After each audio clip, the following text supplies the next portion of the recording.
रणवीर अलाहाबादिया के एक स्टेटमेंट ने सिर्फ एक कंट्रोवर्सी को जन्म नहीं दिया बल्कि एक बहुत बड़े मुद्दे को वापस से सबके सामने ला दिया। देखिए, वैसे तो सोशल मीडिया एक ओपन प्लेटफॉर्म है जहाँ पर हर किसी को अपनी बात कहने का पूरा हक है, लेकिन जैसे जैसे कंट्रोवर्शियल स्टेटमेंट्स वायरल हो रहे हैं, सेम वैसे ही सोशल मीडिया सेंसरशिप जैसे मुद्दे भी एक बार फिर से जोर पकड़ने लगे हैं। लेकिन क्या हम ऐसे दौर में जा रहे हैं जहाँ पर हमें हर वीडियो को पोस्ट करने, कंटेंट बनाने या ओपिनियन शेयर करने के लिए अप्रूवल लेना पड़ेगा? क्या अब कंटेंट क्रिएटर्स को हर वर्ड सोच समझकर बोलना पड़ेगा, क्योंकि उनका एक गलत स्टेटमेंट पूरी डिजिटल आइडेंटिटी को खत्म कर सकता है? लेकिन यहाँ पर बात एक इंडिविजुअल स्टेटमेंट की नहीं है, क्योंकि यहाँ पर एक बड़ा सवाल यह आता है कि कंटेंट क्रिएटर्स को आखिर किस हद तक की फ्रीडम देनी चाहिए और क्या डिजिटल मीडिया को रेगुलेट करने की जरूरत है भी या फिर नहीं। तो चलिए आज के इस वीडियो के अंदर जानते हैं कि एक स्टेटमेंट आखिर इतनी बड़ी कंट्रोवर्सी कैसे बन गई और क्यों सोशल मीडिया सेंसरशिप का मुद्दा उठाया जा रहा है। तो चलिए सबसे पहले ये समझते हैं कि आखिरी कंट्रोवर्सी स्टार्ट कैसे हुई और इस कंट्रोवर्सी के बाद से ही सेंसरशिप का मुद्दा इतनी जोरों से क्यों उठने लगा। देखिए, रणवीर अलाहाबादिया ने समय रैना के एक शो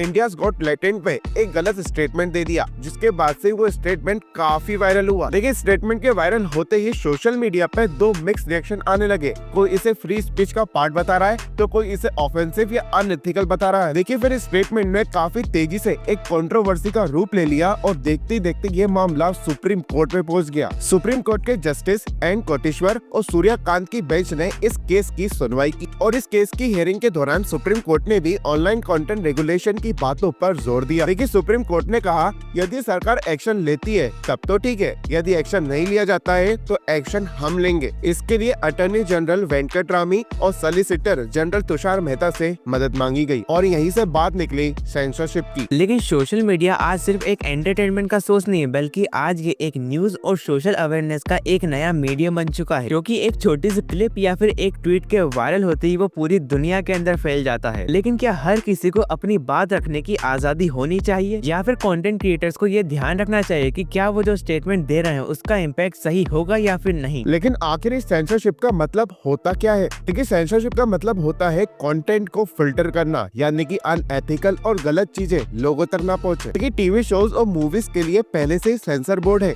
लेकिन यूट्यूब या ओटीटी प्लेटफॉर्म्स के लिए अभी तक कोई से भी ऐसा बोर्ड नहीं बनाया गया। लेकिन क्या strict censorship freedom of speech या फिर एक्सप्रेशन को लिमिट करेगी? देखिए, ये एक ऑनगोइंग डिबेट है जिसमें एक्सपर्ट्स अपनी अलग अलग राय दे रहे हैं। रणवीर अलाहाबादिया की इस कंट्रोवर्सी के बाद पार्लियामेंट्री कमेटी ने भी डिजिटल मीडिया के लिए नए लॉज की डिमांड करी है और फेक न्यूज और हार्मफुल कंटेंट के स्प्रेड को कंट्रोल करने के लिए गवर्नमेंट भी नए आईटी रूल्स पर काम कर रही है। और इस सबसे पहले ओटीटी प्लेटफॉर्म्स के ऊपर भी कोई स्ट्रिक्ट रूल्स नहीं थे, लेकिन अब गवर्नमेंट कंटेंट अकाउंटेबिलिटी बढ़ाने के बारे में सोच रही है। लेकिन अब सवाल ये आता है कि क्या ये सभी रूल्स फ्रीडम ऑफ स्पीच को लिमिट करेंगे? क्या सेंसरशिप का मुद्दा सिर्फ इंडिया में उठाया जा रहा है या फिर पहले भी कोई सी कंट्री ने इस मॉडल को अपनाया है? देखिए, सबसे पहले बात करेंगे चाइना की। चाइना में ग्रेट फायरफॉल के through already Instagram, Twitter, Facebook और यूट्यूब बैन है और वहाँ पर लोकल सोशल मीडिया प्लेटफॉर्म्स पर कंटेंट अपलोड करने से पहले अप्रूवल लेना पड़ता है। और इसके अलावा सऊदी अरेबिया और रशिया ने भी सेंसरशिप मॉडल अपनाया है। लेकिन अब आने वाले टाइम के अंदर सोशल मीडिया के ऊपर ये 3 नए रूल अप्लाई किए जा सकते हैं। देखिए, सोशल मीडिया के ऊपर किसी भी तरह के हार्मफुल कंटेंट को डिटेक्ट करने के लिए एक ऑटोमेटेड टूल तैयार किया जाएगा। सोशल मीडिया क्रिएटर्स को ऑफिशियली रजिस्ट्रेशन कराना अब मैंडेटरी हो सकता है और इस सब के अलावा सोशल मीडिया प्लेटफॉर्म्स और ओटीटी प्लेटफॉर्म्स के लिए नए रूल्स और रेगुलेशंस अप्लाई किए जा सकते हैं। जैसे आपका क्या कहना है, सोशल मीडिया के ऊपर किसी भी तरह की सेंसरशिप अप्लाई होगी या फिर नहीं? नीचे कमेंट से बताना और ऐसे वैल्यूएबल कंटेंट के लिए just do follow and subscribe.